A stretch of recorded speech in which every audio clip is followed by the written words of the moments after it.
7 años de matrimonio. Me consideraba la mujer más feliz del mundo, una princesa sacada de un cuento de hadas moderno.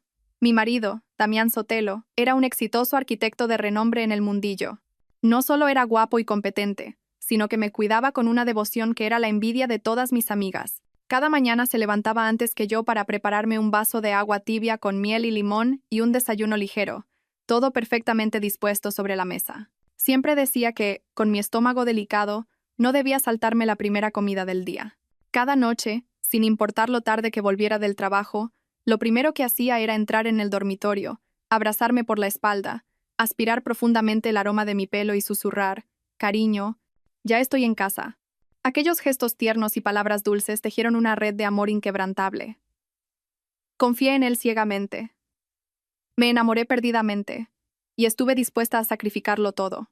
Por él, y solo por él, renuncié al brillante futuro que mi padre había planeado para mí, el puesto de directora financiera del Grupo Montenegro. Desafié la voluntad de mi padre, rechacé un matrimonio de conveniencia y seguí la llamada del amor. Quería demostrarles a todos que mi elección era la correcta. Quería construir con mis propias manos un hogar sencillo, libre de las presiones del dinero o el estatus, donde solo existiera el amor verdadero. Y lo conseguí. Me convertí en una ama de casa entregada en cuerpo y alma. Nuestro ático de lujo, en pleno barrio de Salamanca, pasó de ser un espacio vacío a un verdadero hogar, cuidado con esmero por mí. Cada rincón llevaba el sello de mi toque meticuloso. Desde el jarrón con lirios frescos que cambiaba a diario hasta las cenas abundantes con los platos favoritos de Damián, me había aprendido de memoria cada uno de sus gustos, por insignificante que fuera. Desde su café americano solo por la mañana hasta la necesidad de tener un cojín mullido en la espalda cuando leía, mi vida giraba en torno a él. Mi alegría era ver su sonrisa de satisfacción al volver a casa tras un duro día de trabajo. Él siempre me abrazaba y decía: «Tenerte en casa es la mayor suerte de mi vida, Isadora». Y yo, inocentemente, creí en sus palabras como en un dogma de fe. Nuestra vida transcurría en esa plácida serenidad. Pero todo empezó a cambiar hace unos 6 meses, cuando Zoraida Ulloa y su hijo pequeño se mudaron al piso de abajo. La primera vez que la vi, estaba en el rellano del ascensor, luchando con pesadas cajas de mudanza. A su lado, un niño delgado y tímido de unos 3 años la observaba con ojos grandes. Su rostro, aunque juvenil, estaba pálido y agotado. Sin dudarlo, le ofrecí mi ayuda. Me contó que era una madre soltera, divorciada, que había venido a Madrid desde un pequeño pueblo de Extremadura para labrarse un futuro para ella y su hijo. Su conmovedora historia despertó mi compasión. Desde aquel día, empecé a frecuentar su casa para ayudarles. Le llevaba dulces a su hijo, Teo, o cocinaba un poco más de comida para llevársela.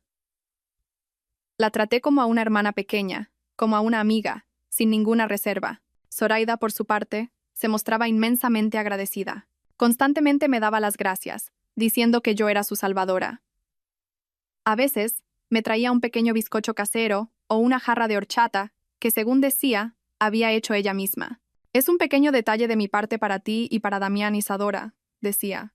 Al principio, Damián no mostró mucho interés, pero cuando Zoraida empezó a subir la comida en momentos en que él estaba casualmente en casa, ella comenzó a expresar su admiración por él de forma muy explícita. «Vaya, se nota que don Damián es un arquitecto de otro nivel. Solo con ver la decoración de vuestra casa se aprecia vuestra clase. Oh, qué afortunada es Isadora por estar casada con un hombre tan brillante como tú, Damián. ¿A qué hombre no le gustan esos halagos?». Damián empezó a prestarle una atención gradual a aquella pobre vecina. A veces, le arreglaba un grifo que goteaba o le enseñaba a montar una estantería nueva. Todo ocurría de forma natural, delante de mis ojos, y yo no sospeché nada. Al contrario, me sentía orgullosa de que mi marido fuera un hombre tan amable y bondadoso. Qué estúpida y ciega fui, sin darme cuenta de que mi propia amabilidad estaba abriéndole la puerta de mi casa al lobo. Los cambios sutiles comenzaron a aparecer. Damián empezó a llegar tarde a casa. La excusa era siempre la misma. Un nuevo proyecto en su fase final, una reunión ineludible con un cliente. Sus llamadas telefónicas se hicieron más frecuentes, y solía salir a la terraza para hablar, diciendo que era para no molestarme mientras descansaba. Una vez, de casualidad, vi en la pantalla de su móvil un mensaje de WhatsApp de un contacto guardado como conocida del trabajo.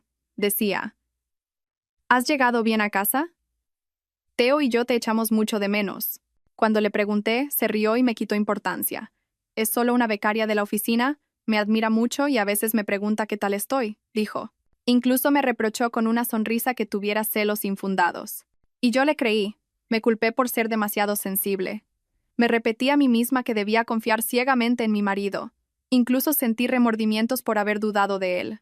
Su elaborada actuación había alcanzado un nivel magistral, convirtiendo a la esposa que había compartido su cama durante 7 años en la tonta de su propia historia. Y entonces llegó el día fatídico. Era nuestro 7º aniversario de boda. Preparé una cena romántica a la luz de las velas, con vino y todos los platos favoritos de Damián. Me puse el vestido de seda rojo que él me había regalado por mi cumpleaños y esperé, emocionada, pero dieron las 6, las 7, las 8 de la tarde, y él no volvía. Lo llamé, pero no contestó. Casi a las 9 recibí un mensaje urgente.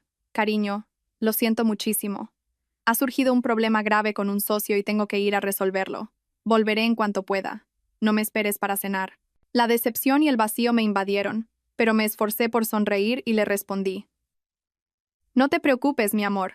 Soluciona lo que tengas que hacer. Te esperaré en casa.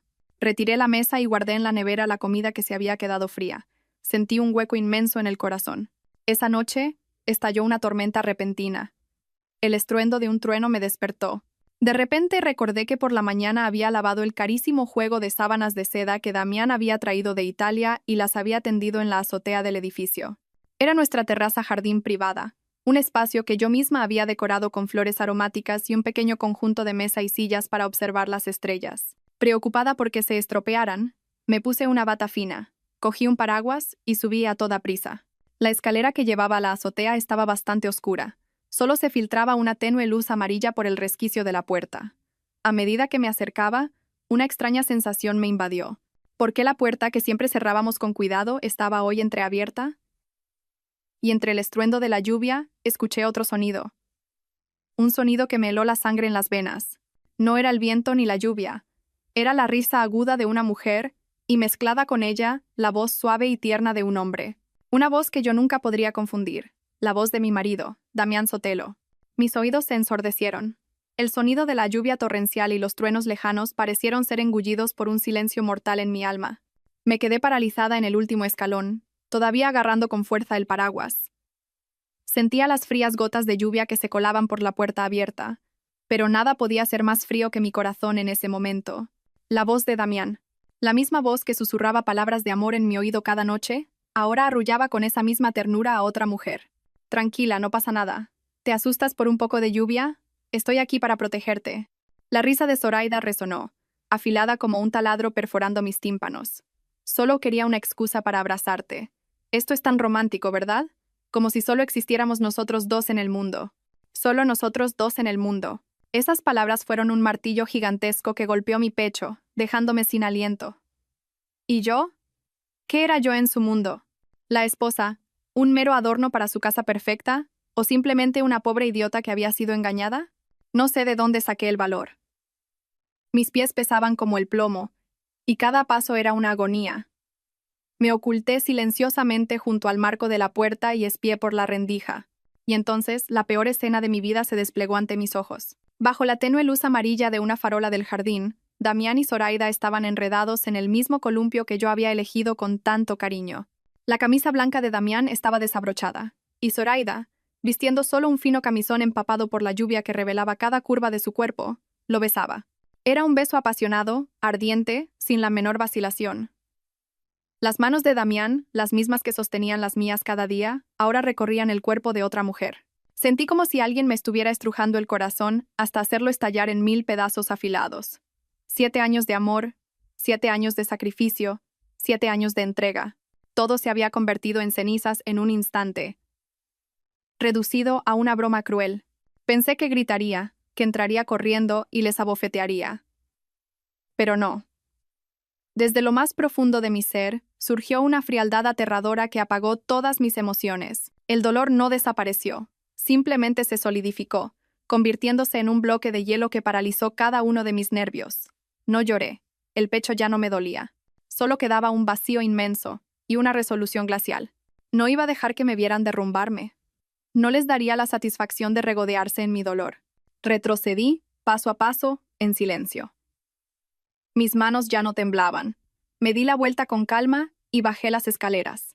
Mis pasos eran sorprendentemente firmes. Regresé al ático y cerré la puerta. En el silencio solo se oía el tic-tac del reloj de pared. Caminé directamente hacia la pesada puerta de hierro que comunicaba la casa con la azotea. Recordé cómo Damián se había jactado de instalar una cerradura de seguridad especial que solo podía abrirse desde dentro. Encontré la llave con forma de estrella en mi llavero. Un seco clac resonó en el silencio, y la puerta de la azotea quedó cerrada desde dentro. Ahora podrían disfrutar de su mundo para dos todo el tiempo que quisieran. Pero eso no era suficiente. Me acerqué al cuadro eléctrico general, en un rincón del salón. Salón, dormitorios, cocina, y finalmente, el gran interruptor rojo etiquetado como general. Sin dudarlo, lo bajé con fuerza. Con un chasquido sordo, toda la casa se sumió en la oscuridad y el silencio absolutos. La tenue luz de la ciudad se filtraba por las ventanas, creando sombras fantasmales. Me quedé de pie en la oscuridad, escuchando. Podía imaginar sus rostros de pánico en la azotea al darse cuenta de que no solo se había ido la luz, sino que estaban atrapados. Pero ya no me importaba. Se lo merecían. Sin encender ninguna luz, me dirigí al dormitorio. La oscuridad se sentía como mi mejor amiga. Abrí el armario y saqué la maleta más grande. No metí mi ropa. En su lugar, abrí los cajones y saqué mis libretas de ahorro personales, el juego de joyas de diamantes que mi madre me había regalado, mi pasaporte y todos mis documentos de identidad. Luego, fui al despacho de Damián y abrí la pequeña caja fuerte cuya combinación era mi fecha de cumpleaños. Dentro estaban mis ahorros en moneda extranjera, la escritura de la casa, la documentación del coche y todos los papeles importantes. Lo saqué todo, sin dejar nada. Todo esto eran bienes que mis padres me habían dado antes del matrimonio, legalmente a mi nombre. Damián me había convencionado para guardarlos en su caja fuerte por seguridad. Ahora entendía qué tipo de seguridad tenía en mente. Metí todo cuidadosamente en una bolsa aparte dentro de la maleta. No cogí nada que él me hubiera comprado. No quería recuerdos de un traidor. Cuando terminé, llevé la maleta al salón. Eché un vistazo a nuestra foto de boda en la estantería. Mi sonrisa feliz en la foto me pareció falsa y ridícula. Cogí el marco, y por un momento quise estrellarlo contra el suelo, pero me detuve. Simplemente le di la vuelta, de cara a la pared. No iba a romper nada, no iba a hacer una escena. Me marcharía en silencio, como el viento, dejándole una casa vacía y fría y un desastre que tendría que solucionar él solo. Me colgué el bolso al hombro, agarré la maleta y me dirigí a la puerta. Antes de salir me detuve un momento. Saqué un pintalabios del bolso y escribí una breve frase en el gran espejo de la entrada. Que os divirtáis. Entonces, abrí la puerta, salí y la cerré detrás de mí.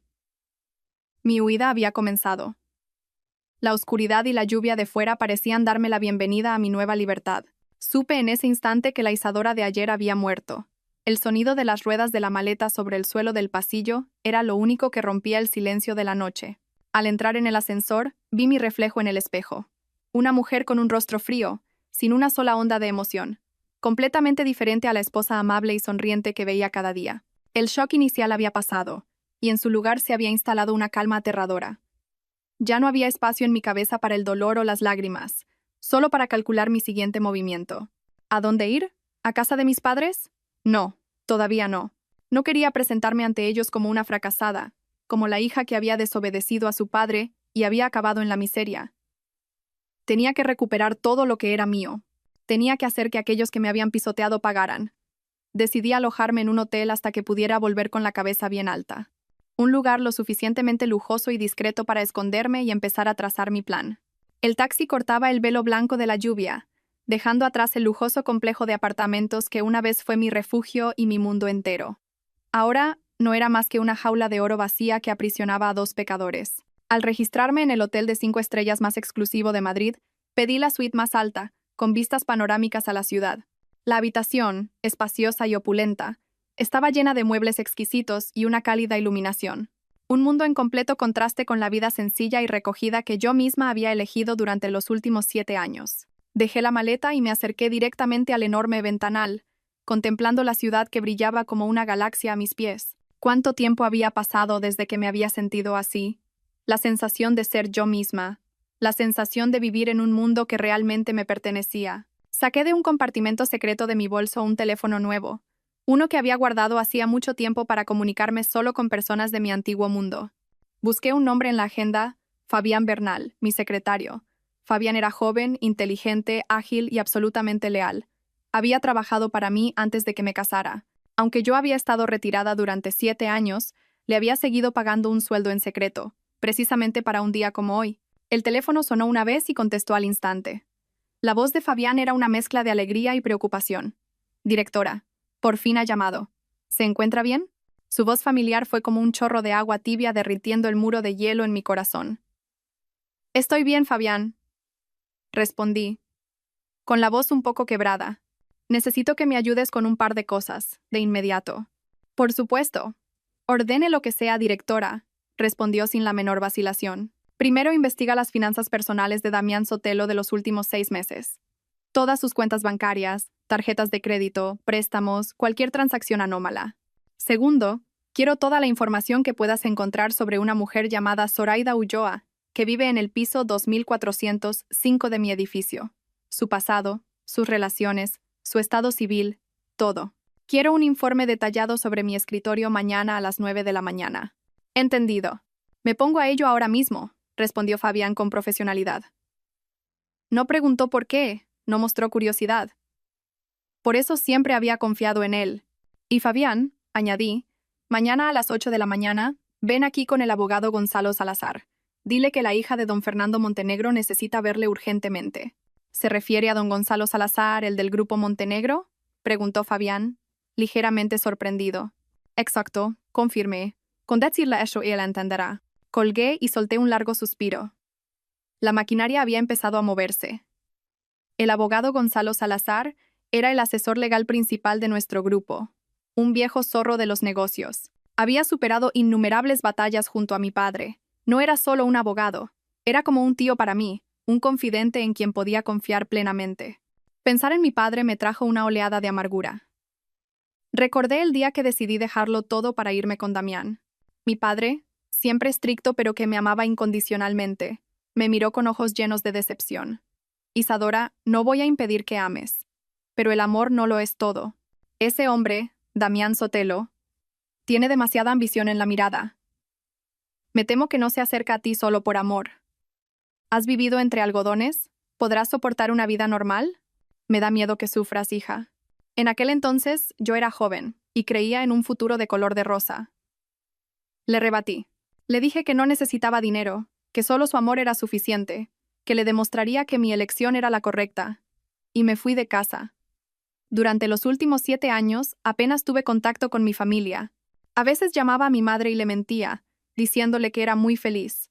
Mi orgullo era demasiado grande para admitir que me había equivocado. Pero ahora, ese orgullo había sido hecho añicos por la traición de Damián. Mi padre tenía razón. Había visto la verdadera naturaleza de Damián desde el principio. El arrepentimiento y la culpa me inundaron. Les había hecho tanto daño a mis padres.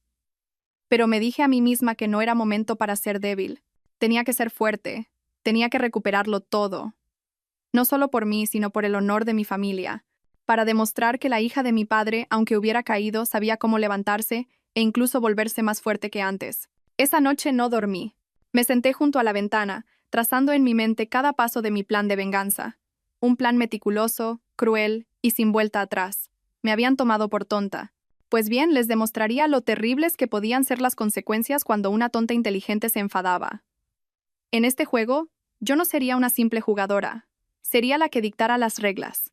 Y con el apoyo del mundo que había abandonado, sabía que la victoria ya estaba en mis manos. Mientras yo, sentada en mi lujosa suite de hotel, planeaba cada movimiento de la guerra. En otro lugar, en la fría azotea de un edificio, la tragicomedia de 2 traidores no había hecho más que empezar. Podía imaginar la escena vívidamente, como si la viera a cámara lenta. Cuando las luces del ático se apagaron y la música suave que salía del altavoz Bluetooth de Damián se detuvo, seguramente pensaron que era un simple apagón en todo el edificio. Vaya, se ha ido la luz, cariño, diría Zoraida con voz melosa, acurrucándose aún más contra Damián en busca de protección. Con la confianza de un hombre experimentado, Damián probablemente se habría reído y la habría tranquilizado. No te preocupes, mi amor, volverá enseguida. Es incluso más romántico así, ¿no crees? Disfrutando de la lluvia y la ciudad en la oscuridad. Probablemente disfrutaron de su pecaminoso romance unos minutos más, sin saber que aquellos serían sus últimos momentos de paz. Pero pasaron 5 minutos, 10, 30, y la electricidad no volvía. La lluvia arreciaba y el frío empezaba a calarles en los huesos. El fino camisón de Zoraida no era rival para el frío cortante. Empezó a temblar y a quejarse. Tengo mucho frío, Damián. ¿Por qué no vuelve la luz? Bajemos ya. Fue entonces cuando Damián empezó a sospechar que algo iba mal. Se separó de Zoraida y se acercó a la puerta de hierro que daba a la casa. La empujó con fuerza, pero no se movió. Intentó girar el pomo, pero estaba firmemente cerrado. El pánico empezó a dibujarse en su rostro. «Está cerrada», exclamaría. «¿Cómo es posible? Si la dejé entornada al subir». Zoraida sin duda correría a su lado. Juntos empujarían, tirarían y sacudirían la puerta, pero todo sería en vano. La robusta puerta de hierro, diseñada para mantener a los ladrones fuera, se había convertido en un muro infranqueable que los aprisionaba a ellos, los verdaderos culpables. El pánico real se apoderó de ellos. La lluvia seguía cayendo a cántaros y los relámpagos iluminaban sus rostros pálidos de frío y terror. «¿Qué hacemos, Damián? Estamos atrapados», empezaría a llorar Zoraida, su faceta seductora desaparecida, dejando solo a una mujer débil y patética. Presa del pánico, Damián probablemente gritaría mi nombre. «Isadora, ¿estás ahí? Abre la puerta. Isadora». Pero solo obtendría como respuesta el sonido de la lluvia y un silencio aterrador desde el apartamento. Empezaría a golpear la puerta con todas sus fuerzas, embistiendo con el hombro, pateándola, pero la puerta, como si se burlara de su impotencia, no cedería. Exhaustos y desesperados, no tendrían más remedio que acurrucarse en un rincón, abrazándose para darse calor, pero ese calor no podría disipar el frío de la culpa y el miedo que crecía en sus corazones. Estuvieron atrapados en la oscuridad y la lluvia durante casi 3 horas. Entonces, un atisbo de esperanza. Damián recordó de repente la existencia de una salida de emergencia que daba a la escalera comunitaria del edificio. Corrieron hacia allí. Afortunadamente, esa puerta no estaba cerrada. Como náufragos aferrándose a una tabla, la abrieron y salieron corriendo. Bajaron tambaleándose por la escalera de emergencia, empapados y temblando. Al llegar al piso 25 y pararse frente a la puerta de nuestro apartamento, Damián introdujo la llave a toda prisa. La puerta se abrió, pero dentro todo estaba oscuro y helado. A tientas, buscó el interruptor para encender la luz. No pasó nada. Se dio cuenta de que no era un apagón general, sino que solo su casa se había quedado sin electricidad. Un mal presentimiento le recorrió la espalda. Corrió hacia el cuadro eléctrico. El interruptor general rojo estaba en la posición de apagado. Lo subió. Las luces del salón se encendieron de golpe, revelando una escena que dejó a Damián y a Zoraida boquiabiertos. La casa, normalmente ordenada y cálida, ahora se sentía extrañamente vacía y desoladora. La foto de boda en la estantería estaba vuelta hacia la pared. Y en el gran espejo de la entrada, escrito con un intenso pintalabios rojo, se leía: «Que os divirtáis». «¿Dónde está Isadora?», gritó Damián, corriendo hacia el dormitorio. La habitación estaba vacía. El armario, abierto de par en par, solo contenía su ropa. El joyero de Isadora estaba vacío. La pequeña caja fuerte estaba abierta, sin un solo papel dentro. Todo rastro de mí había sido borrado. Solo quedaba en el aire un tenue aroma a lirios. «Se ha ido». Lo sabe todo. Damián se dejaría caer al suelo, agarrándose la cabeza empapada entre las manos. Pánico, terror y la furia de haber sido descubierto explotaron dentro de él. Zoraida se quedó en el umbral de la puerta, con el rostro pálido. «¿Qué hacemos, Damián?» «Lo sabe todo. No nos dejará en paz. Con lo rica que es, su familia». «Cállate», la interrumpiría Damián. Se levantó y empezó a dar vueltas por la habitación como una fiera enjaulada. «No, no puedo dejar que todo se destape así». Empezó a calcular. Seguro que solo está enfadada. Se habrá ido a casa de una amiga. Sí, se autoconvencía. Ahora lo que tenemos que hacer es hacernos las víctimas. Se volvió hacia Zoraida, su mirada ya afilada y calculadora. «Escúchame bien. A partir de ahora, tú vas a interpretar a la perfección el papel de la vecina buena y preocupada. Y yo seré el pobre marido abandonado sin una palabra de explicación. Tenemos que adelantarnos a ella. Tenemos que hacer que todo el mundo crea que la culpa es suya». Y así comenzaba su segunda obra de teatro. Damián cogió su teléfono y empezó a llamar a mis amigas más cercanas.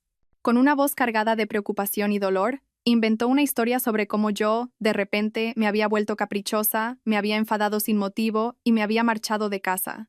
La obra de las víctimas estaba perfectamente orquestada, pero lo que no sabían es que su única espectadora, yo, los observaba tranquilamente desde la distancia, preparando un contraataque que ni en sus peores pesadillas podrían imaginar. A la mañana siguiente, Cuando los primeros rayos de sol iluminaron mi lujosa suite, me despertó el timbre. Eran Fabián Bernal y el abogado Gonzalo Salazar, puntuales a su cita. Me puse a toda prisa un albornoz de seda y abrí la puerta. Fabián hizo una reverencia, con un grueso maletín en una mano y una bolsa con el desayuno caliente en la otra. Detrás de él estaba don Gonzalo.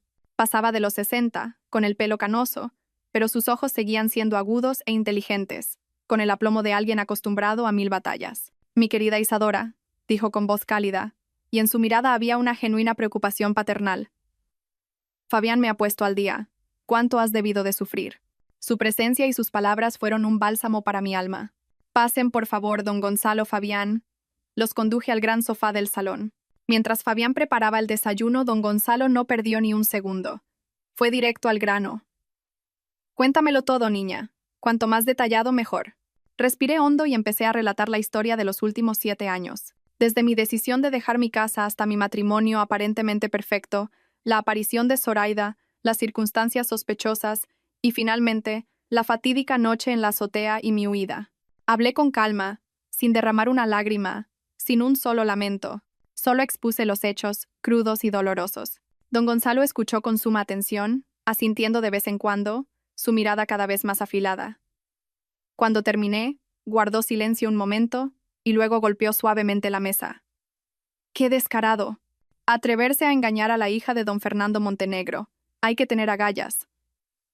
Se volvió hacia mí y dijo con voz firme: «No te preocupes, yo me encargo de esto. Ese miserable y esa mujer pagarán por lo que han hecho. Pero primero hay que cortarle el grifo. Un tipo como él, ambicioso y que vive del dinero, lo pierde todo si se queda sin fondos». Era exactamente lo que yo había estado pensando. «¿Qué debo hacer, don Gonzalo?», pregunté. Don Gonzalo tomó un sorbo del té que Fabián acababa de servir y dijo lentamente: «La casa y el coche están a tu nombre. Son bienes privativos de antes del matrimonio, así que no puede tocarlos. El problema son las cuentas bancarias y las tarjetas de crédito. Si no recuerdo mal, le diste una tarjeta familiar de la cuenta Black de nuestro banco, sin límite de gasto, ¿verdad?» «Sí, es cierto», asentí. «Fue mi mayor error. Una muestra de confianza absoluta que había sido cruelmente explotada. Lo primero que tienes que hacer», dijo don Gonzalo, «es llamar inmediatamente al director de tu sucursal y pedir que cancelen todas las tarjetas familiares a nombre de Damián Sotelo. Como titular principal y clienta VIP, tu petición se ejecutará al instante. Y que bloqueen también la cuenta conjunta que tenéis». Hice exactamente lo que me dijo. Llamé al director, un francés llamado Didier con el que tenía buena relación. Le expliqué brevemente la situación y él, sin hacer muchas preguntas, dijo en un español correcto: «Entendido, Sra. Montenegro. En 5 minutos estará todo solucionado». Efectivamente, a los pocos minutos, una notificación del banco llegó a mi móvil. A petición suya, la tarjeta familiar ha sido cancelada.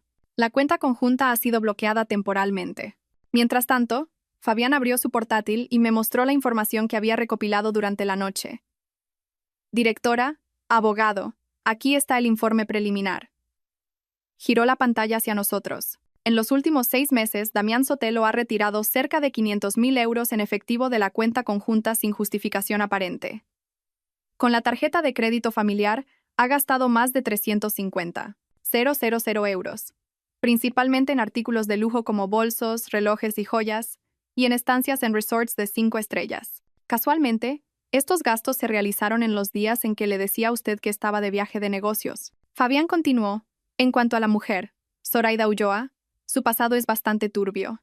No es madre soltera, aún no se ha divorciado, y su marido actual trabaja en el extranjero. El niño, Theo, no es su hijo biológico, sino el hijo de su hermana fallecida, a quien ella adoptó. Hay indicios de que ha estado involucrada en varios casos de estafa sentimental a hombres adinerados en el pasado. Todo encajaba. Habían montado una obra de teatro perfecta para engañarme. Mi compasión había sido cruelmente utilizada». «Muy bien, Fabián», asintió don Gonzalo. «Sigue investigando a fondo el pasado de esa mujer. Seguro que hay más trapos sucios». En ese mismo instante, pude imaginar la escena en otro lugar.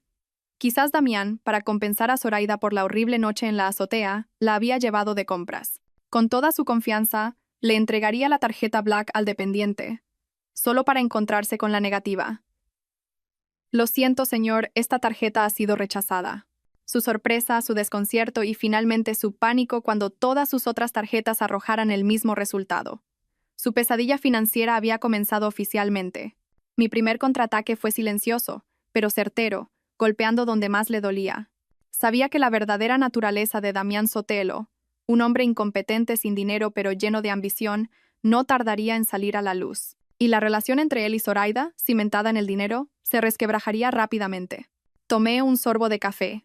Su amargor ya no me resultaba desagradable. Al contrario, sentía un regusto dulce a satisfacción. El juego acababa de empezar, pero yo sabía que había ganado el primer asalto con brillantez. Los días siguientes transcurrieron en una calma extraña. Permanecí en el hotel, trabajando con Fabián y don Gonzalo, recopilando más pruebas y diseñando la estrategia para la batalla legal que se avecinaba. Corté toda comunicación con Damián. Me lo imaginaba revolviéndose como un loco en el caos financiero que le había dejado. Conociendo su carácter, sabía que no se rendiría fácilmente. Seguramente estaría buscando todas las formas posibles de contactarme. Pero mi nuevo teléfono era un mundo aparte, un mundo al que él nunca podría llegar. Este silencio era la tortura psicológica más efectiva. Lo mantenía en un estado de ansiedad y miedo, sin poder predecir cuál sería mi siguiente movimiento. Mientras tanto, el equipo de Fabián trabajaba con una eficiencia implacable. Movilizó sus mejores contactos e incluso contrató a una agencia de detectives privados para escarbar en cada rincón de las vidas de Damián y Zoraida. Y lo que encontraron fue mucho más terrible de lo que yo había imaginado. Una tarde, Fabián me trajo un grueso dossier, cuidadosamente encuadernado. «Directora, el informe final», dijo con una expresión seria. «Le recomiendo que se prepare mentalmente para la información que contiene». Un mal presentimiento me recorrió. Abrí el dossier. La primera página era un complejo organigrama de las relaciones de Zoraida Ulloa, enrevesado como una telaraña. Pero lo que me dejó sin aliento fue un nombre familiar, conectado a Zoraida con una línea gruesa y rodeado por un círculo rojo. Damián Sotelo. Y junto a su nombre no ponía amante, como esperaba, sino socio comercial. Pasé rápidamente a la siguiente página. Era una copia de un acuerdo de colaboración firmado entre ambos. La fecha era de más de un año antes de que Zoraida se mudara a nuestro edificio. El contenido del contrato era inequívoco. Cláusula 1. La parte B, Zoraida Ulloa, se compromete a acercarse y establecer una relación emocional con la esposa de la parte A, Damián Sotelo, Isadora Montenegro. Cláusula 2. El objetivo final es provocar que Isadora Montenegro solicite el divorcio o crear pruebas de una infidelidad por su parte, para que el divorcio se resuelva a favor de la parte A. Cláusula 3. En caso de éxito, la parte B recibirá el 10% del valor total de los bienes que la parte A obtenga en la división de bienes tras el divorcio. Un escalofrío me recorrió el cuerpo. El papel en mis manos pesaba 1 tonelada. Tuve que leerlo varias veces para creer lo que veían mis ojos. No era una simple infidelidad. Era una conspiración. Una trampa sistemáticamente organizada, con contrato y cláusulas claras. El hombre que había sido mi compañero de vida había contratado a otra mujer para seducir a su propia esposa, para fingir una aventura, todo con el fin de crear un pretexto para el divorcio y arrebatarme mi patrimonio. Sentí una oleada de náuseas. No solo me había traicionado emocionalmente, sino que había intentado tenderme una trampa. Quería convertirme en la cónyuge culpable para poder quedarse legalmente con todo lo que era mío. Mis 7 años de amor, mi sacrificio. A sus ojos, no eran más que una presa gorda, un objetivo a derribar. Su maldad y su cálculo superaban los límites de lo humano. Traté de mantener la compostura y seguí pasando las páginas.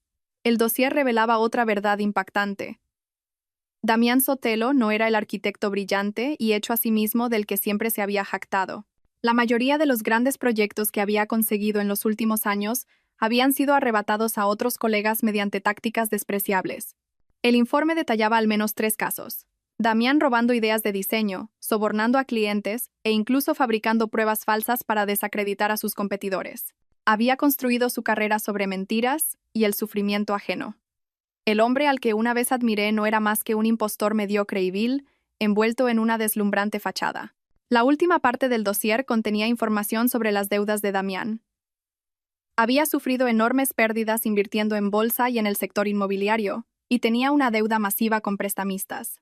Esa era la verdadera razón, el motor que le impulsaba a llevar a cabo esta conspiración a toda costa. Necesitaba mi dinero, mucho dinero, para tapar el pozo sin fondo que él mismo había cavado. Cerré el dossier. Sentí que me flaqueaban las fuerzas. La verdad era demasiado cruel, demasiado brutal. Había amado y me había casado con un demonio. con un estafador profesional. Todos los hermosos recuerdos de nuestra vida juntos estaban ahora manchados, corrompidos por la mentira. «Directora, ¿se encuentra bien?», preguntó Fabián, preocupado, a mi lado. Negué con la cabeza y esforcé una sonrisa, pero las lágrimas, esta vez, no pude contenerlas. No eran lágrimas de debilidad, eran lágrimas de rabia, de un odio que había alcanzado su punto álgido. «Estoy bien», dije, secándome las lágrimas, mi voz fría y decidida. «Solo estoy pensando que, para celebrar el plan perfecto de mi marido, tendré que prepararle un regalo muy especial. Si ellos querían jugar a lo grande, yo estaba dispuesta a jugar con ellos. Pero esta vez, yo no sería una simple pieza de ajedrez, sería la que volcaría el tablero entero». La llama de la venganza ardía en mi interior más feroz que nunca. Sabía que, con estas pruebas en la mano, no solo podía dejar a Damián en la ruina, sino enviarlo a la cárcel. Pero eso sería demasiado fácil. Quería que sintiera la destrucción lenta, el abandono de todo el mundo, la impotencia absoluta que él había planeado para mí. Cuando el shock del informe del detective pasó, solo quedó en mí una fría determinación y una especie de entumecimiento. Ya no lloraba. Las lágrimas eran para los débiles, y ahora en mí solo había acción. Damián Sotelo había construido su carrera y su imagen sobre la mentira y una reputación inflada. Pues bien, yo empezaría por ahí mismo. Le arrancaría su máscara perfecta y mostraría al mundo la sucia cara que se escondía debajo. Pero no lo haría de forma ruidosa. Un ataque frontal lo pondría en alerta y, hasta que no presentara pruebas contundentes, podría meterme en problemas legales por difamación. Lo haría de forma lenta, sutil, como un veneno que se filtra poco a poco, de una manera que él nunca podría detener. Pasé la noche investigando las comunidades y portales online donde Damián era más activo. Era un hombre jactancioso, que a menudo publicaba artículos compartiendo sus experiencias, presumiendo de los edificios que diseñaba y construyendo una imagen de arquitecto joven y talentoso con vocación. En particular, tenía una influencia considerable en un foro profesional anónimo para arquitectos y profesionales de la construcción. Ese sería el escenario perfecto para mi obra.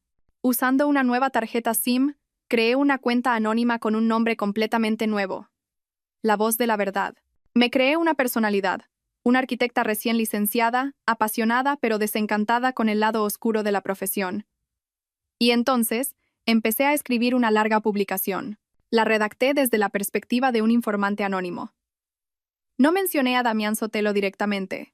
Solo usé iniciales sugerentes. El arquitecto estrella D.S. o la historia no contada del profesional del plagio. El título era provocador, diseñado para despertar la curiosidad. No hice acusaciones precipitadas. Desarrollé uno de los 3 casos que el equipo de Fabián había investigado como una historia concreta. Era la historia de un joven arquitecto, Abel Lorca, que había puesto toda su pasión en crear un diseño innovador para un resort de lujo. Pero su colega y superior, el arquitecto D.S., le había robado el diseño con artimañas, lo había modificado ligeramente y lo había presentado al cliente como suyo. Abel Lorca, desolado e impotente, había dejado la empresa y caído en una depresión. Escribí con un estilo que transmitía una profunda empatía por la víctima y una gran indignación hacia el culpable. Entretejé en la historia detalles muy realistas que solo un conocedor del sector podría saber, detalles que Fabián había recopilado de antiguos colegas de Damián.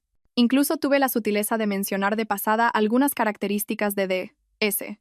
Su afición por los relojes Patek Philippe de edición limitada, y su costumbre de hablar constantemente de su filosofía de arquitectura sostenible y ecológica. Era exactamente la imagen que Damián había construido para sí mismo.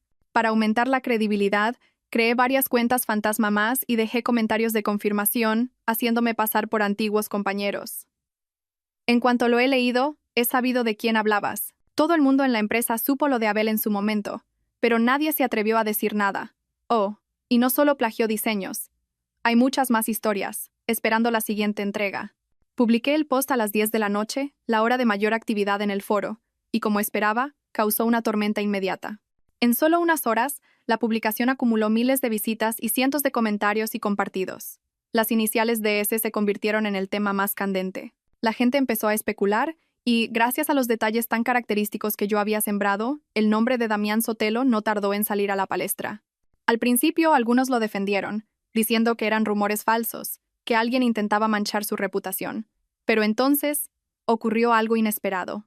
Una cuenta con el nombre real de Abel Lorca dejó un comentario breve pero contundente. Todo lo que se dice en esta publicación es cierto. Gracias por tener el valor de contarlo. Era él, el verdadero Abel Lorca, la víctima de la historia. Probablemente, después de años de silencio, al ver su historia expuesta, no pudo soportarlo más. Su comentario fue el martillo final que destrozó todas las dudas. La oleada de críticas contra Damián Sotelo se volvió más fuerte que nunca. Sentada en la habitación del hotel, lo observaba todo desde la pantalla de mi portátil. Podía imaginar la cara de Damián en ese momento. Estaría fuera de sí, furioso por la difamación, aterrorizado de que su sucio pasado saliera a la luz. Intentaría contactar con los administradores del foro para que borraran la publicación, pero lo que no sabía es que yo ya había previsto esa situación. Ya había enviado la historia a varios periodistas conocidos, especializados en el sector de la arquitectura y la construcción. A la mañana siguiente, varios medios de comunicación online, más pequeños, empezaron a publicar la historia con titulares aún más sensacionalistas. El escándalo de plagio que sacude el mundo de la arquitectura, las dos caras del arquitecto estrella de S, talento o producto de un marketing sucio, era su propia medicina. La reputación que tanto valoraba se estaba desmoronando, precisamente por los mismos métodos que él usaba. Su credibilidad en el sector empezó a tambalearse.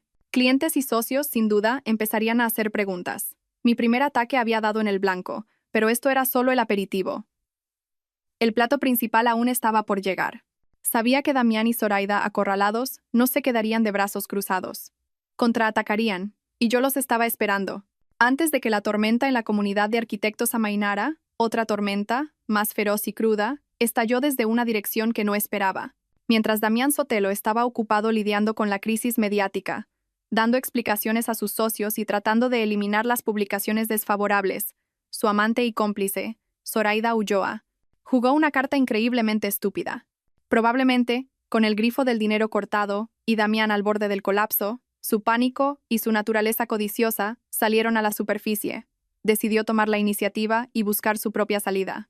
Y su objetivo fue mi familia. No tenía ni idea del verdadero trasfondo de mi familia.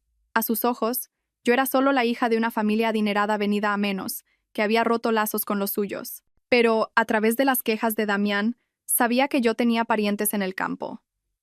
Según la descripción de Damián, eran gente con algo de dinero, pero muy provincianos y fáciles de engañar. Zoraida lo vio como su última tabla de salvación.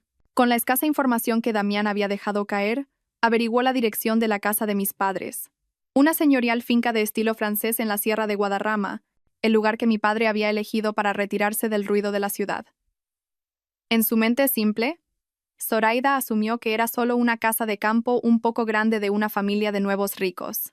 Decidió ir allí y montar un escándalo. Su plan era hacerse pasar por la pobre víctima cuya sobrina le había robado el marido, con la intención de sacarles una compensación económica. Se preparó a conciencia para su actuación. Ropa vieja y gastada, cara lavada para parecer demacrada y pálida. Incluso se llevó a su sobrino Teo, su herramienta habitual. Una mañana soleada, mientras mi madre cuidaba sus preciadas orquídeas en el jardín, Zoraida apareció en la puerta principal. En lugar de llamar al timbre, empezó a gritar y a llorar, buscando atraer la atención de los vecinos. Por Dios, vengan a ver esto. La sobrina de esta casa le ha robado el marido a una pobre mujer y ahora se esconde como una rata. Señora, ¿está en casa? Salga y hable conmigo. Mi madre, doña Elvira, es una mujer astuta y autoritaria. No es una simple ama de casa. Es la vicepresidenta del grupo, la mujer que construyó este imperio desde cero junto a mi padre. Al oír el alboroto, simplemente frunció el ceño y le hizo un gesto a la doncella para que abriera la puerta. Zoraida, al ver la puerta abrirse, se alegró como si hubiera encontrado oro. Cogió a Teo de la mano, entró tambaleándose en el patio y se arrodilló de golpe frente a mi madre, con los ojos llenos de lágrimas. Señora, por favor, haga justicia. Su sobrina Isadora Montenegro me ha robado a mi marido, al padre de este niño. Ahora ha desaparecido. Está arruinando a mi marido y nos ha dejado a mi hijo y a mí sin nada. Usted también es mujer. Apiádese de nosotros. Dígale a esa chica que me devuelva a mi marido.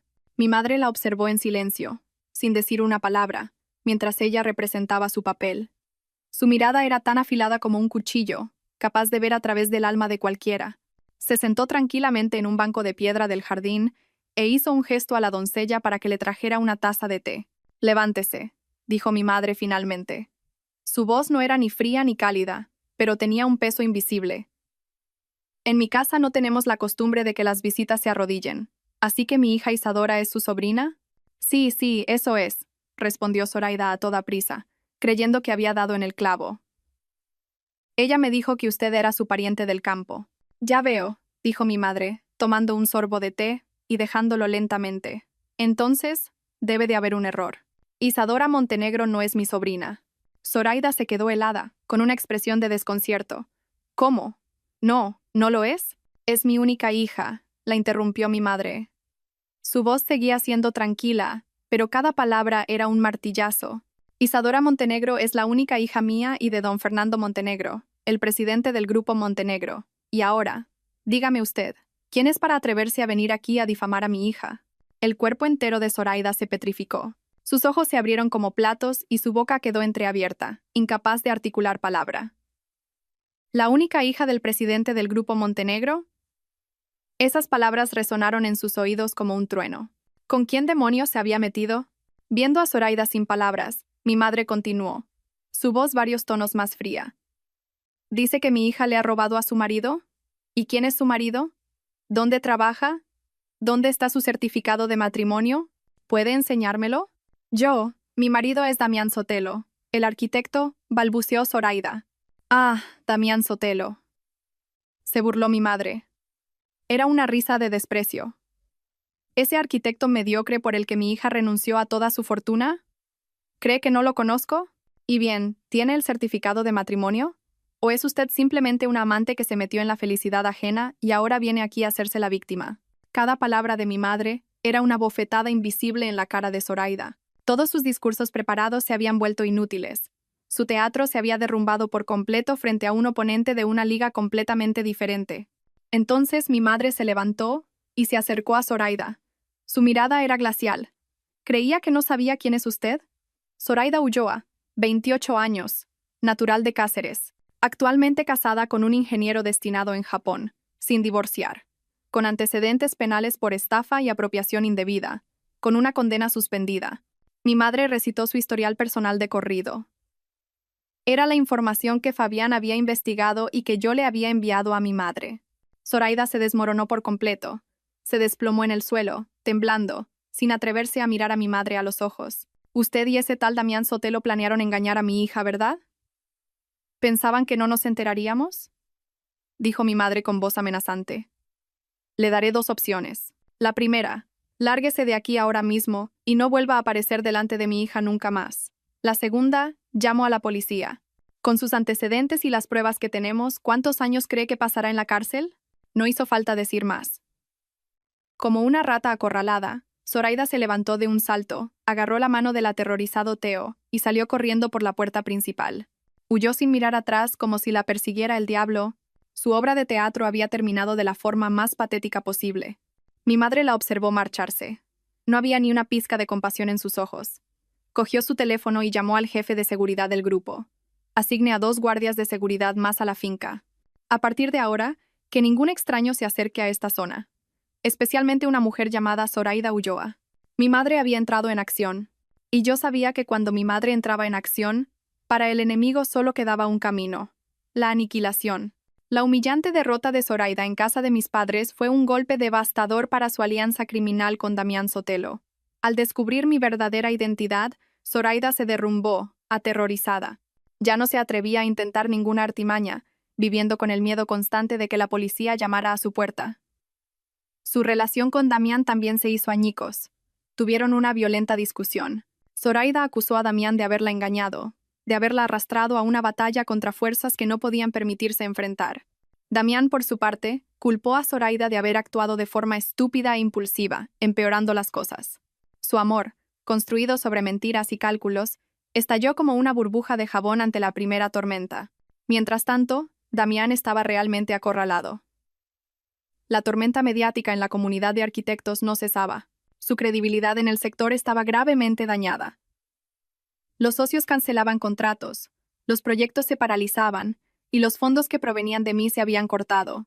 La fecha de pago de sus deudas con los prestamistas se acercaba. Hombres de aspecto rudo empezaron a merodear por su oficina y su casa, exigiéndole el dinero. La presión desde todos los frentes, el trabajo, el dinero, el amor y el miedo al poder de mi familia empujó a Damián al borde de la locura. No comía, No dormía, perdió mucho peso y su aspecto, antes pulcro y seguro, desapareció. En su lugar, había un hombre demacrado y pálido, con los ojos siempre inyectados en sangre por la preocupación y el insomnio. Desesperado y sin salida, Damián tomó la decisión más estúpida y temeraria.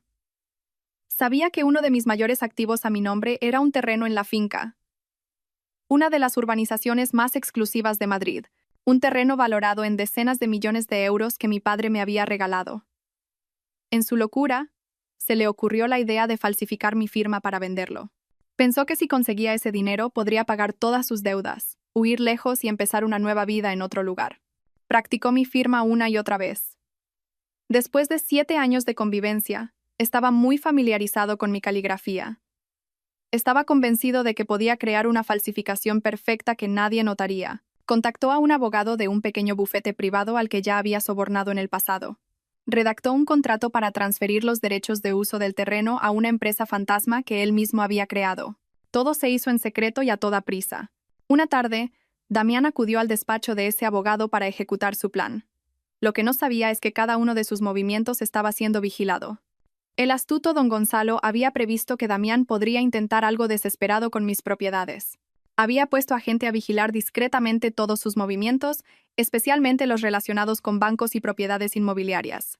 Cuando descubrieron que Damián contactaba con un bufete de mala reputación, instalaron inmediatamente un dispositivo de grabación en miniatura en la oficina.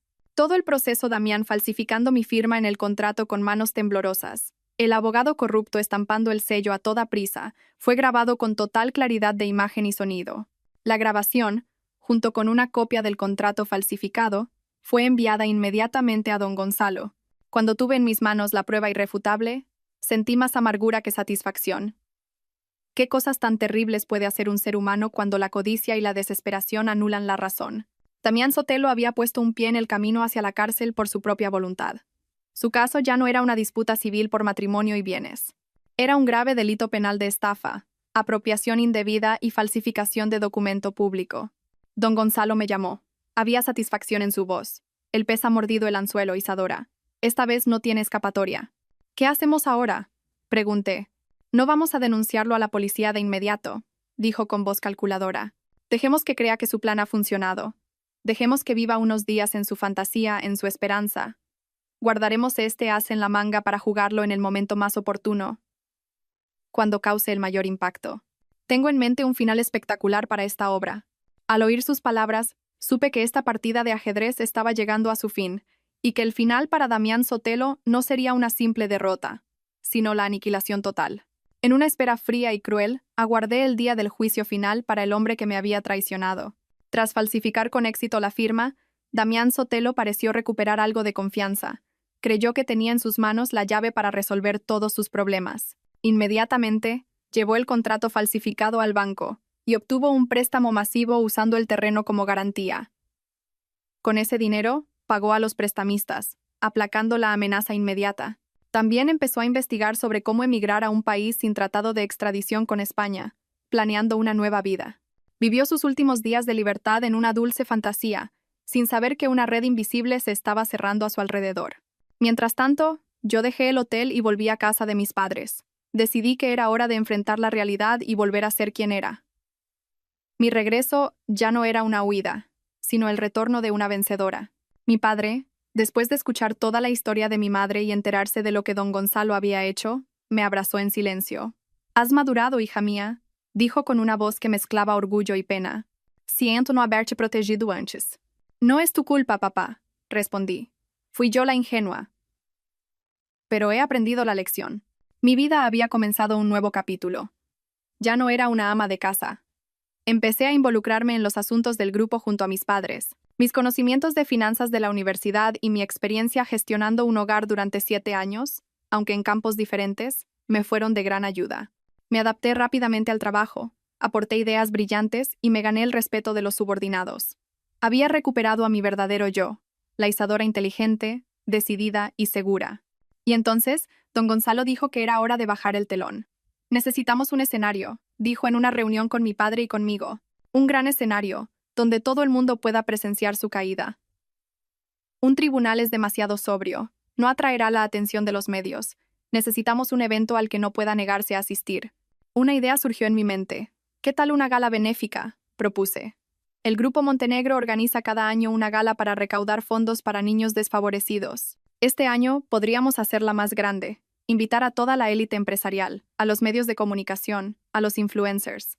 Mi padre y don Gonzalo se miraron y asintieron al unísono. Es una idea excelente, dijo don Gonzalo. Una fiesta benéfica, con su carácter humanitario, será el telón de fondo perfecto para desenmascarar a un monstruo. No podrá negarse a asistir. Si lo hace, se convertirá en un paria social, objeto de todas las críticas. El plan se puso en marcha rápidamente. El Grupo Montenegro anunció la celebración de una gala benéfica llamada Alas de Esperanza, y el evento fue promocionado masivamente en todos los medios. Se enviaron invitaciones a toda la alta sociedad de Madrid. Y, por supuesto, una invitación especialmente diseñada y lujosa fue entregada en mano a Damián Sotelo. Damián se sorprendió enormemente al recibirla. No entendía por qué lo invitaba. Pero pronto, su arrogancia y su fantasía nublaron su juicio. Creyó que era una señal de reconciliación. Que yo, después de todo lo que había pasado, me había dado cuenta de que no podía vivir sin él y le estaba dando una oportunidad para volver. También lo vio como la oportunidad perfecta para reaparecer en público, acallar los rumores desfavorables y restaurar su imagen de arquitecto de éxito. Decidió asistir sin dudarlo. Incluso convenció a Zoraida para que lo acompañara. Al principio, ella tenía mucho miedo, pero Damián le pintó un futuro prometedor.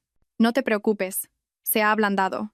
Iremos allí y haremos una gran actuación. Yo le pediré perdón. Tú fingirás arrepentimiento. Delante de tanta gente, no podrá tratarnos mal. Es nuestra última oportunidad para darle la vuelta a la tortilla. Zoraida, con su fuerte deseo de lujo y vanidad, se dejó convencer. También ansiaba poner un pie en un evento de tan alto nivel, estar al lado de Damián como su pareja. No sabían que esa invitación no era una rama de olivo, sino una sentencia de muerte, una invitación para asistir al funeral de su propio honor. La fiesta del destino estaba preparada, el escenario montado y los protagonistas y secundarios listos. Solo faltaba que se abriera el telón para la representación más trágica. Me miré por última vez en el espejo. Con un vestido de noche verde esmeralda y el pelo elegantemente recogido, parecía una reina antes de su batalla final, y sabía que esa noche yo sería la vencedora. La gala benéfica Alas de Esperanza se celebró en el salón de baile más suntuoso de un hotel de 5 estrellas. Deslumbrantes lámparas de araña de cristal, suave música clásica, vinos de la más alta calidad y gente vestida con sus mejores galas. Todo creaba un ambiente de lujo y distinción. Como representante de mi familia y anfitriona del evento, recibí a los invitados en el vestíbulo junto a mis padres. Cada invitado que llegaba me estrechaba la mano, elogiando mi impresionante regreso y el significado de la gala. Yo solo sonreía. Una sonrisa serena pero expectante. Mi mirada se desviaba de vez en cuando hacia la puerta, buscando a los dos protagonistas de la noche. Y finalmente, llegaron. Cuando Damián Sotelo y Zoraida Ulloa entraron en el salón, atrajeron bastantes miradas. Damián llevaba un traje de diseño, intentando parecer seguro y sofisticado. Zoraida, con un vestido de noche excesivamente escotado y un maquillaje recargado, intentaba hacerse pasar por una dama de la alta sociedad, pero entre las verdaderas señoras parecía algo vulgar y fuera de lugar. Se acercaron a mí. Damián esbozó una sonrisa de arrepentimiento y bajó la voz en un tono teatral. Isadora, gracias por invitarme. Yo no le dejé terminar. Extendí la mano con un gesto frío y social. Buenas noches, señor Sotelo, Ezereta, Ulloa. Gracias por honrarnos con su presencia. Mi actitud distante dejó a Damián desconcertado por un momento, mientras que Zoraida me lanzaba una mirada de celos. Mis padres, a mi lado, simplemente asintieron con indiferencia y se giraron para saludar a otros invitados. Fueron completamente ignorados, tratados como un invitado más, y nada más. La fiesta continuó con espectaculares actuaciones y una animada subasta benéfica. Damián y Zoraida estaban sentados en una mesa apartada, pero cada uno de sus movimientos estaba bajo mi atenta mirada. Noté que Damián me miraba constantemente con expectación. Todavía creía erróneamente que yo lo llamaría al escenario, le daría la oportunidad de disculparse y representaríamos una obra de reconciliación. Pero se equivocaba. Cuando la gala llegó a su momento culminante, subí al escenario como anfitriona. Las luces me enfocaron y todas las miradas del salón se centraron en mí. Damas y caballeros, comencé, mi voz resonando fuerte y clara a través del micrófono. En nombre del Grupo Montenegro y de la Fundación Benéfica Alas de Esperanza, quiero agradecerles sinceramente a todos por acompañarnos esta noche. Su apoyo es fundamental para que podamos ofrecer más hogares, comida y oportunidades educativas a los niños necesitados. Hice una pausa y recorrí el salón con la mirada. Mis ojos se detuvieron en la mesa de Damián Sotelo. Me miraba con una expresión llena de esperanza. Esbocé una sonrisa enigmática. Las historias sobre la bondad y la generosidad siempre son una fuente inagotable de inspiración. Pero detrás de ellas, también existen historias de engaño y traición. Esas historias, aunque dolorosas, se convierten en lecciones valiosas que nos hacen apreciar aún más los verdaderos valores. Y hoy, quiero compartir con ustedes una de esas historias, la historia de mi propia vida. Un murmullo recorrió el salón. La gente no entendía qué pretendía. Damián y Zoraida también se quedaron helados. Un mal presentimiento empezó a apoderarse de ellos. Hice una señal al equipo técnico. La enorme pantalla LED detrás de mí se iluminó. Pero en lugar de las fotos de niños desfavorecidos que todos esperaban, en la pantalla apareció una pareja en una romántica escena nocturna en una azotea bajo la lluvia. Eran Damián Sotelo y Zoraida Ulloa. Un grito ahogado de sorpresa resonó en todo el salón. Damián y Zoraida se levantaron de un salto, sus rostros sin una gota de sangre. El video continuó sin sonido, mientras unos subtítulos narraban la historia de una esposa que lo había sacrificado todo por su marido, solo para ser traicionada por él y por la vecina a la que había ayudado de todo corazón. La escena del video cambió, y en la pantalla apareció el acuerdo de colaboración entre Damián y Zoraida, con sus cláusulas repugnantes ampliadas. A continuación, se mostraron numerosas transacciones bancarias que probaban cómo Damián había desviado el dinero de su esposa para agasajar a su amante y pagar deudas de juego. Luego, siguieron las pruebas que exponían cómo Damián había robado la propiedad intelectual de sus colegas para ascender en su carrera. Todo presentado de forma clara y lógica, como una acusación implacable. La audiencia en el salón pasó de la sorpresa a la indignación. Los susurros de condena se hicieron cada vez más fuertes. Dios mío, no puedo creerlo. Es un monstruo. Y esa mujer parecía tan desvalida, que arpía. Pero eso no fue todo. La pantalla cambió a la última escena. Una imagen nítida, grabada por una cámara oculta en un despacho de abogados. Damián Sotelo, con manos temblorosas, falsificando mi firma en un contrato de transferencia de propiedad. Era el golpe de gracia. Y esto, damas y caballeros, mi voz resonó, fría y firme, por encima de todo el ruido, es el hombre al que amé con todo mi corazón, cometiendo un acto de fraude, falsificando la firma de su esposa para robarle la última propiedad que le quedaba. Esto no es solo una violación de la moral, es una grave violación de la ley. Cuando el video terminó, un silencio sepulcral se apoderó del salón. Todas las miradas, cientos de pares de ojos, se clavaron en Damián Sotelo y Zoraida Ulloa. Ojos llenos de desprecio y repugnancia. El gran final no había sido de lágrimas ni de debilidad, sino de verdad. Una verdad cruda e irrefutable. Su obra de teatro había terminado. Y el final fue la humillación más absoluta. En el momento en que la pantalla LED se apagó y las luces del salón se encendieron de nuevo, todo estalló. El silencio inicial dio paso a una oleada de indignación. Murmullos y condenas implacables se dirigieron hacia Damián y Zoraida. Se quedaron de pie en medio del salón, como dos criminales juzgados en una plaza pública. El rostro de Damián estaba pálido como el papel, su cuerpo temblaba incontrolablemente, y un sudor frío le perlaba la frente. Intentó balbucear una excusa, pero de su garganta seca no salió ningún sonido. Zoraida se derrumbó por completo, cayendo al suelo y cubriéndose la cara con las manos, sollozando. Era un llanto desconsolado, pero no despertó la más mínima compasión en nadie. Yo seguía en el escenario, contemplando con serenidad la tragedia que yo misma había orquestado. No sentía euforia, solo un frío vacío. Este era el final que se merecían. Damián Sotelo, nunca pensé que fueras ese tipo de persona, exclamó un empresario de edad avanzada, un socio importante de Damián, levantándose y señalándolo con una voz llena de decepción e ira. El contrato de diseño para el nuevo resort de nuestro grupo queda rescindido a partir de hoy. No colaboraremos jamás con alguien de tu calaña moral. Su declaración fue como una señal de partida. Inmediatamente, varios otros socios se levantaron uno tras otro, declarando que rompían toda relación comercial con Damián. Nuestra empresa también. El proyecto en curso será asignado a otra firma.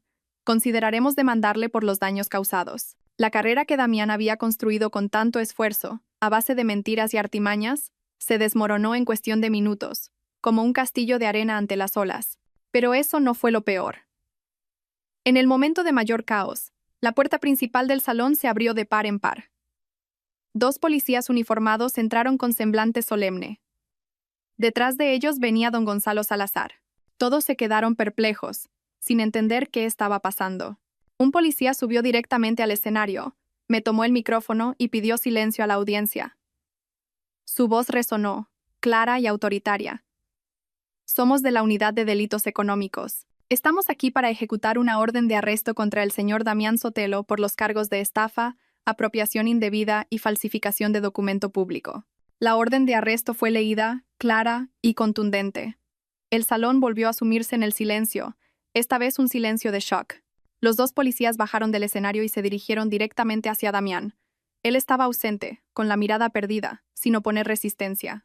En el momento en que las frías esposas se cerraron en sus muñecas, pareció volver en sí.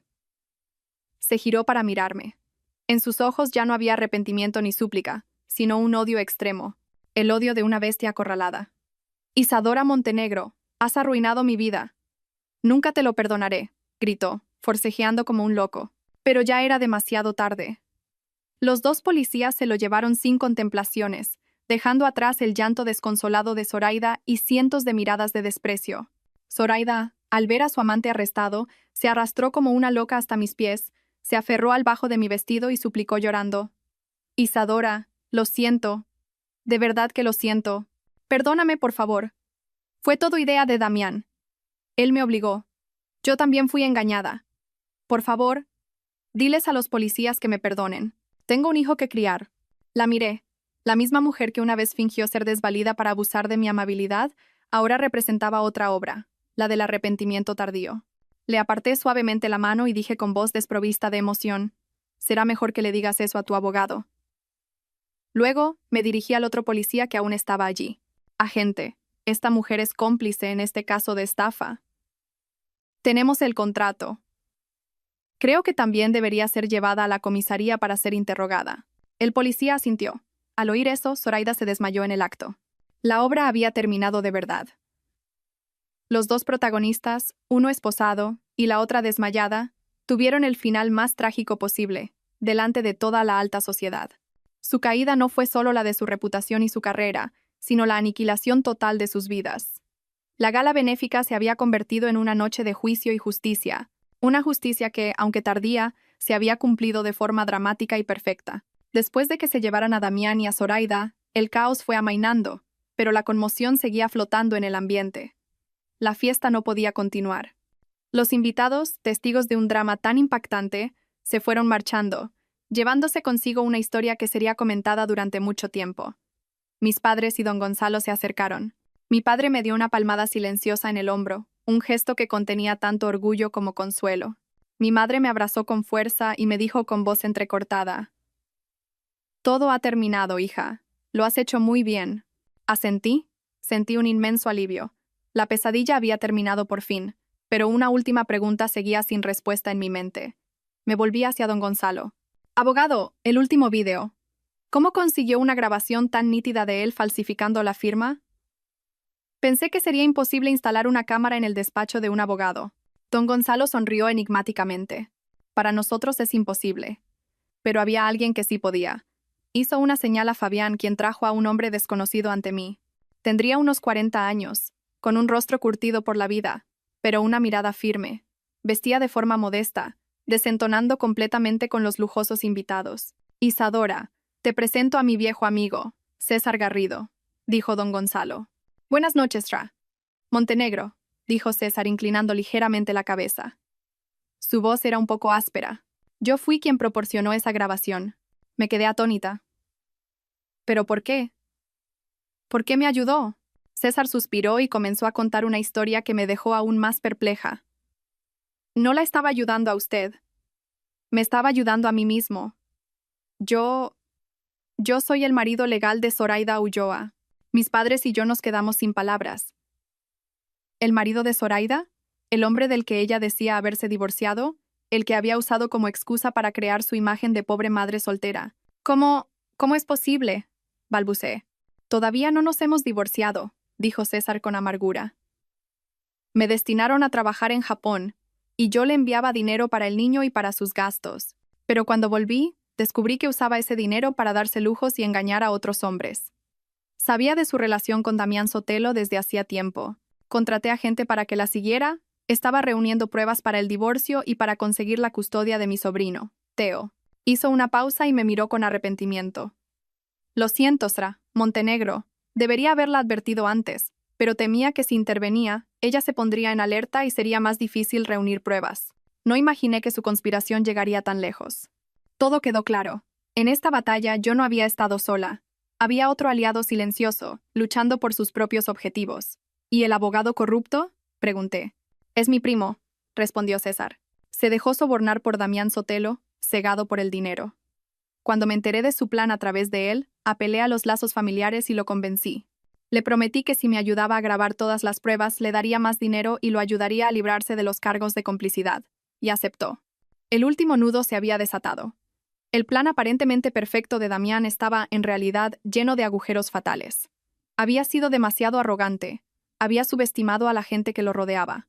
Al final, fue traicionado por las mismas personas que creía tener bajo control. La aparición de César no solo resolvió mi última duda, sino que añadió un nuevo significado a la historia. No fue solo mi venganza, sino el resultado de la unión de víctimas engañadas para luchar contra el mal.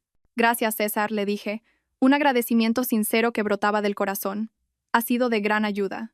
De nada, negó él con la cabeza. Yo también tengo que agradecérselo a usted. Gracias a usted, he conseguido pruebas suficientes para recuperar la custodia de mi sobrino y exponer la verdadera cara de esa mujer. Este encuentro inesperado me llenó de una cálida emoción. En este mundo lleno de mentiras y cálculos, todavía había gente buena dispuesta a ponerse del lado correcto. Y supe que, con la caída de Damián y Zoraida, no solo yo, sino también César y el pequeño Teo, tendrían un nuevo comienzo, una vida más tranquila. La historia no terminó ahí.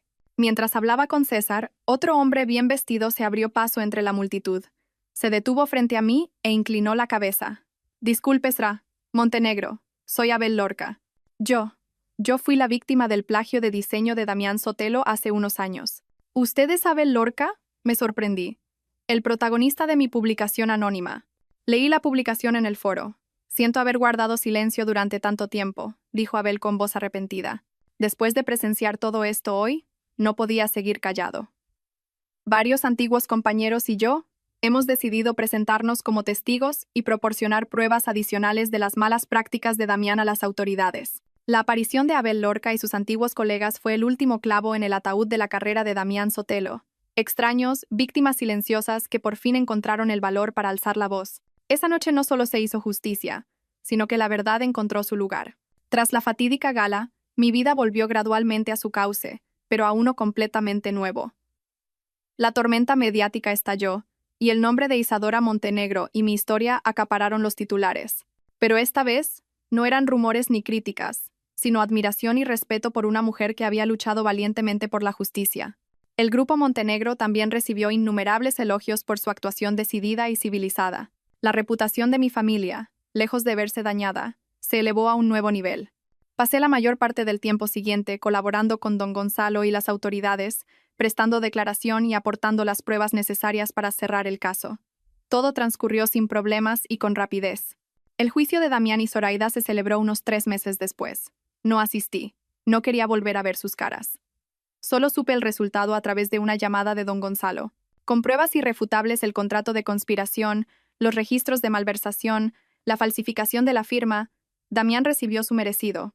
Fue condenado a 12 años de prisión por estafa y apropiación indebida, y a 3 años por falsificación de documento público, un total de 15 años. El precio de su codicia y su maldad fue inmenso. Su carrera, su reputación, su futuro, todo terminó tras los barrotes de una celda. Zoraida, como cómplice, fue condenada a 5 años de prisión. Su vida de engaños y artimañas finalmente pasó factura. Teo, el niño inocente de la historia, volvió con su tío César, para crecer en un entorno de amor verdadero. Mi divorcio de Damián también se tramitó rápidamente. El tribunal anuló nuestro matrimonio, argumentando que se había basado en el engaño desde el principio. Todas mis propiedades prematrimoniales permanecieron intactas. Todas las deudas que Damián había contraído eran ahora su única responsabilidad. Me liberé por completo, emocional y legalmente, de cualquier vínculo con ese hombre. Cuando todo se resolvió, decidí no volver a mi cómoda vida anterior. El trauma del matrimonio me había forjado en una persona diferente, más fuerte y segura. Comprendí el valor de la independencia, de ser dueña de mi propia vida. Regresé oficialmente al mundo de los negocios, no como la hija del presidente, sino por mis propios méritos. Mi padre, al ver mi crecimiento, decidió darme un gran reto. Me puso al frente de un proyecto inmobiliario de lujo del grupo que estaba en dificultades. Un proyecto con un gran potencial, pero paralizado por problemas de diseño y gestión. Confío en ti, me dijo. Demuéstrales a todos que la hija de Fernando Montenegro no es una simple flor de invernadero. Acepté el reto con toda mi determinación. Me sumergí en el trabajo. Estudié documentos día y noche. Analicé el mercado. Me reuní con socios. Utilicé mis conocimientos financieros para reestructurar el proyecto, recortando gastos innecesarios. También usé mi sensibilidad y mi gusto estético para aportar nuevas ideas al diseño, transformando un árido complejo de apartamentos en un espacio de vida elegante y con alma. Fueron tiempos difíciles, pero me sentí más enérgica y apasionada que nunca. Había recuperado mi pasión, mi propio valor. Poco a poco, el proyecto empezó a mostrar cambios notables. Los socios recuperaron la confianza, los inversores inyectaron capital. El proyecto moribundo resucitó lentamente, prometiendo convertirse en un nuevo icono de la ciudad. Mi éxito no se debió solo a mi esfuerzo, sino también a la ayuda de buenos amigos. Fabián seguía siendo mi mano derecha, siempre a mi lado, apoyándome en todo. Don Gonzalo era mi consejero legal de confianza, resolviendo todos los problemas espinosos. Incluso César, que había estabilizado la vida de Teo, me llamaba de vez en cuando para preguntar cómo estaba y compartir valiosas experiencias. Nuestra relación trascendió la simple gratitud y se convirtió en una verdadera amistad. La traición me había costado muy caro, pero me había enseñado una lección inestimable. Me hizo darme cuenta de quiénes eran mis amigos y quiénes mis enemigos, y a valorar más las relaciones auténticas. También me devolvió a una mejor versión de mí misma, una versión que merecía ser fuerte y feliz. La guerra había terminado, pero mi nuevo viaje, mi nueva vida, acababa de empezar de verdad, un año después de aquella noche fatídica. Una tarde de fin de semana en Madrid, el sol, de un color miel, se derramaba sobre las avenidas arboladas de la ciudad. Conducía mi descapotable blanco, sintiendo el viento fresco en mi pelo. Me miré en el retrovisor y sonreí. Pelo corto y con carácter, ojos brillantes de confianza, una sonrisa serena. La mujer del espejo era completamente diferente de la ama de casa reprimida y sumisa de hacía un año. La pesadilla había pasado, y yo no solo había sobrevivido, sino que había renacido verdaderamente de las cenizas de la traición. Ya no era la Isadora de ayer, atrapada en el dolor y el odio. Ahora era libre, independiente, disfrutando de cada precioso momento de la vida. El proyecto inmobiliario que había dirigido fue un éxito rotundo. Cuando mi padre me lo confió, al borde del fracaso, muchos en el consejo de administración me miraron con escepticismo. Me veían como una princesa que nunca había conocido las dificultades, que solo sabía de vestidos y fiestas. Pero no me dejé intimidar. Me lancé al trabajo como una polilla a la llama. Estudié documentos día y noche, analicé el mercado, me reuní con socios. Apliqué la experiencia de gestión que había adquirido en mis 7 años como ama de casa, la meticulosidad, la atención al detalle a la gestión del proyecto.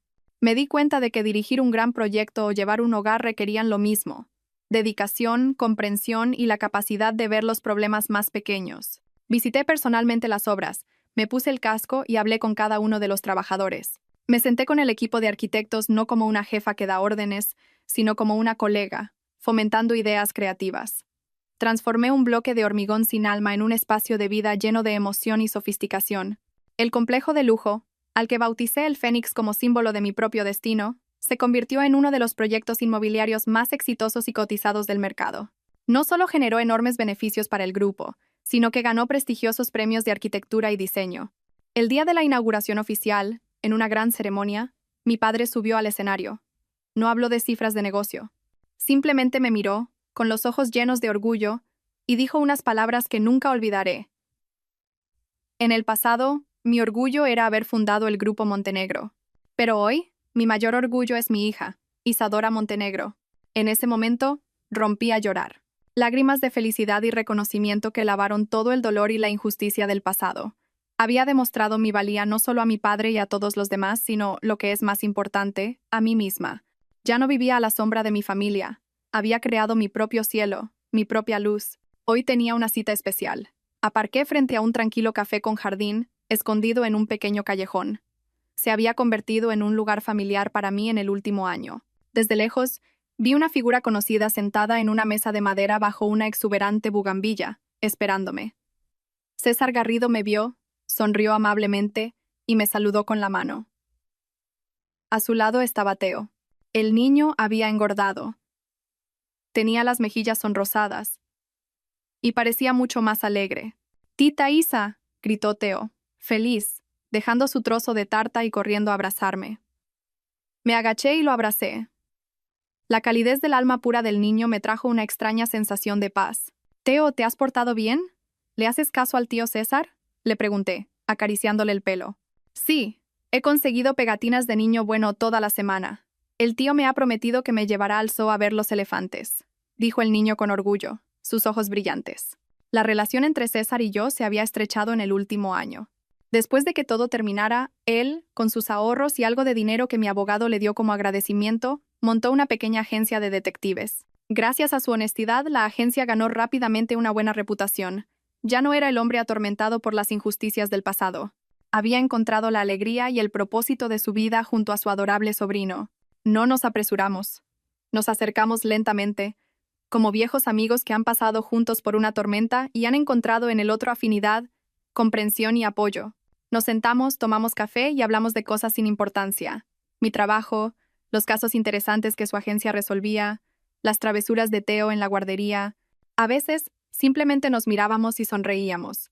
Era una tranquilidad que ambos habíamos echado de menos durante mucho tiempo. En el último año, también había recibido noticias esporádicas de las personas de mi pasado. Damián seguía en la cárcel, pagando por sus crímenes. A veces me escribía cartas, largas misivas llenas de arrepentimiento y quejas sobre la dura vida en prisión. Me pedía perdón, me suplicaba una oportunidad para empezar de nuevo cuando saliera. Leí la primera carta sin ninguna emoción, solo sentí lástima por un hombre que se había autodestruido. No respondí. Las siguientes ni siquiera las abrí. Se las daba a Fabián para que se deshiciera de ellas. El pasado era pasado, y no quería que nada perturbara mi presente. De Zoraida supe que tras cumplir su condena, se había marchado de la ciudad en silencio. Nadie sabía a dónde había ido. Su vida de engaños y artimañas terminó en la soledad y el olvido. Se convirtieron en parte de mi pasado, en una lección cara que la vida me había enseñado. Ya no los odiaba. No porque merecieran mi perdón, sino porque yo merecía mi paz. «Isadora», dijo César de repente, tomando mi mano. Su voz era un poco vacilante, pero sincera. «Sé que has sufrido mucho. Yo también. Ambos hemos caído, hemos perdido la fe. Pero en este último año, al estar a tu lado, al ver tu fuerza y tu renacimiento, he vuelto a creer en los nuevos comienzos». Apretó suavemente mi mano y me miró a los ojos. En su mirada había respeto y un profundo afecto. «¿Dejarías que Teo y yo fuéramos parte de tu futuro? No puedo prometerte la vida de lujos de antes, pero te prometo que usaré el resto de mi vida para darte paz, respeto y un amor verdadero». Lo miré a los ojos. Unos ojos sin engaños ni cálculos, solo calidez y confianza. No respondí de inmediato. Sentí como el calor de su mano se extendía por todo mi cuerpo. Una lágrima silenciosa rodó por mi mejilla, pero esta vez era una lágrima de felicidad y emoción. El doloroso pasado me había forjado en la mujer que era hoy. Una mujer que ya no creía ingenuamente en promesas de color de rosa, pero que no había perdido la fe en el amor verdadero. Un amor construido sobre la comprensión y el apoyo mutuo. Respondí con un ligero asentimiento, que valía más que 1000 palabras. César sonrió radiante, una sonrisa que parecía borrar todas las preocupaciones de su rostro. Teo, que estaba persiguiendo mariposas en el jardín, se dio la vuelta, nos vio con las manos entrelazadas y corrió a subirse a mi regazo. «Tita Isa, tío César, ¿qué hacéis?». «Yo también quiero jugar». César y yo nos miramos y nos echamos a reír. Abracé a Teo con fuerza. César extendió su brazo y nos rodeó a los dos. 3 personas. 3 vidas que parecían rotas. Ahora encontraban la una en la otra una familia completa. Un hogar cálido. El sol del atardecer tiñó el cielo de un naranja deslumbrante. De las cenizas de la traición, yo, como un fénix, había renacido espléndida y fuerte. La vida me había quitado un falso marido, pero a cambio me había devuelto un cielo de libertad y la verdadera felicidad. Y supe que esto no era el final, sino el comienzo de un nuevo capítulo en mi vida, uno lleno de alegría y luz. Un viaje en el que ya no tendría que caminar sola.